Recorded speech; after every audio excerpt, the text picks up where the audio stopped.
Bonjour à tous.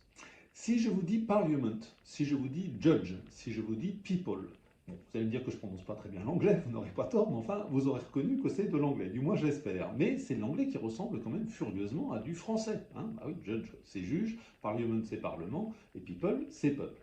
Et c'est logique parce que, souvenez-vous de vos cours d'histoire, 1066, Guillaume de Normandie remporte la bataille d'Hastings et s'installe sur le trône d'Angleterre où il va imposer sa langue, ça c'est une vieille loi de la linguistique, le plus souvent les vainqueurs imposent leur langue aux vaincus. Et donc je corrige immédiatement ce que je viens de dire, puisque Guillaume de Normandie, il ne parlait pas français, il parlait normand. Qu'est-ce que le normand? C'est une langue d'oïl, donc qui ressemble effectivement au français, mais c'est l'évolution spécifique qu'a eu le latin en Normandie avec ses spécificités.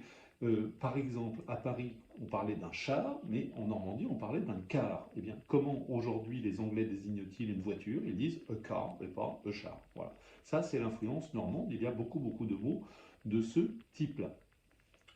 Continuons dans l'histoire. En 1204, l'Angleterre perd le duché de Normandie, qui est récupéré par le roi de France. Et donc, à partir de ce moment-là, il y a quelques autres évolutions. Ça n'est plus effectivement la langue normande qui va influencer l'anglais de l'aristocratie, mais plutôt le français de la cour du roi de France, qui est de plus en plus puissant et qui sert de modèle. Et donc, le français prend le relais, mais ça va avoir une influence considérable parce que même si le français devient à Londres une sorte de langue seconde pour l'aristocratie, il reste la langue des domaines de prestige. Il reste la langue de l'économie, par exemple. Économie, commerce, monnaie, ce sont des mots évidemment d'influence française. Il reste la langue de la religion, religion, cathedral, etc.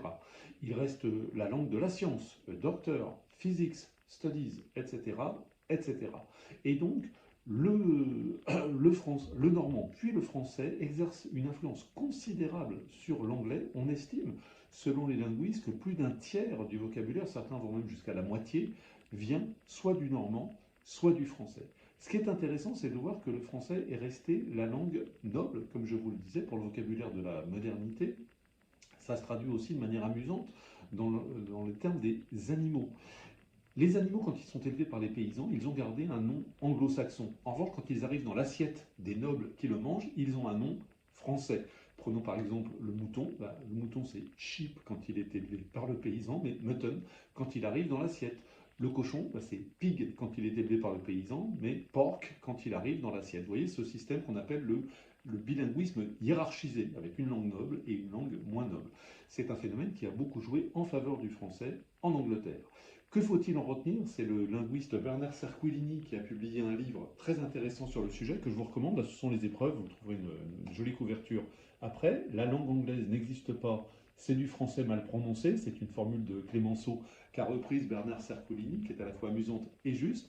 Eh bien, Bernard Cerquilini nous dit que c'est le français et le normand qui ont, pour l'essentiel, apporté à l'anglais le vocabulaire de la modernité, qui lui permet aujourd'hui de triompher un peu partout dans le monde, et donc le triomphe de l'anglais aujourd'hui, et donc en partie seulement, mais en partie quand même, un triomphe de la francophonie. Voilà, plus de détails comme d'habitude sur la version écrite de ma lettre d'information, sur le bout des langues, et surtout dans le livre de Bernard Cerquilini. La langue anglaise n'existe pas, c'est du français mal prononcé. Je vous remercie et je vous dis à la semaine prochaine.